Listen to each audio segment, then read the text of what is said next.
დღეს 25 თებერვალია და ზუსტად 104 წლის წინ საქართველოს ისტორიისთვის ერთ-ერთი უდიდესი ტრაგედია მოხდა.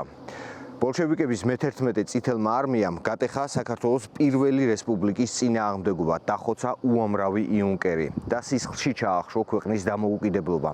25 თებერვალს სერგო ორჯონიკიძემ ვლადიმერ ლენინის დეპეშით ამცნო, რომ თბილისის თავზე საბჭოთა დროშა ფრიალებსო და ამას მოყვა 70 წლიანი ოკუპაცია. Აი ამ ადგილებში არაერთი სამხედრო პოზიცია, სადაც გმირულად იბრძოდნენ და გმირულად დაეცნენ იუნკრები. მოდით მოკლედ გავიხსენოთ ის დღეები.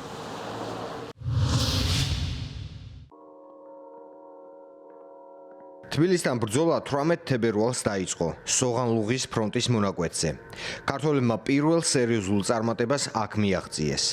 მარცხის მიუხედავად, რუსებმა დაუყოვნებლივ შეცვალეს შეტევის მიმართულება და ტაბახმელაზე მიიტანეს იერიში. ბოლშევიკებმა სამხედრო სკოლის წინააღმდეგობა ვერ გატეხეს. სამხედრო სკოლის შემადგენლობაში შედიოდა 160 იუნკერი, 4 ზარბაზნითა და 6 ტყვიამფრქვევით შეიარაღებული. მაგრამ რადგან წითელი არმია რიცხობრივ უპირატესობას ფლობდა, ფრონტის ხაზი გაგრძელდა და წითელმა არმიამ იუნკერთა პოზიციებს ფლანგიდან მოუარა. ბოლშევიკები თითქმის დაუცველ კოჯორში შეიჭრნენ და ზურგიდან დაემუქრნენ იუნკერთა პოზიციებს. იუნკრების ერთმა ნაწილმა კონტრშეტევით მოწინააღმდეგე შეაჩერა.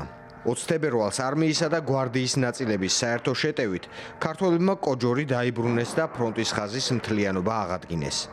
20 და 23 თებერვლის განმავლობაში სამხედრო სკოლის მებრძოლები ურყევად იდგნენ თავიანთ პოზიციებზე.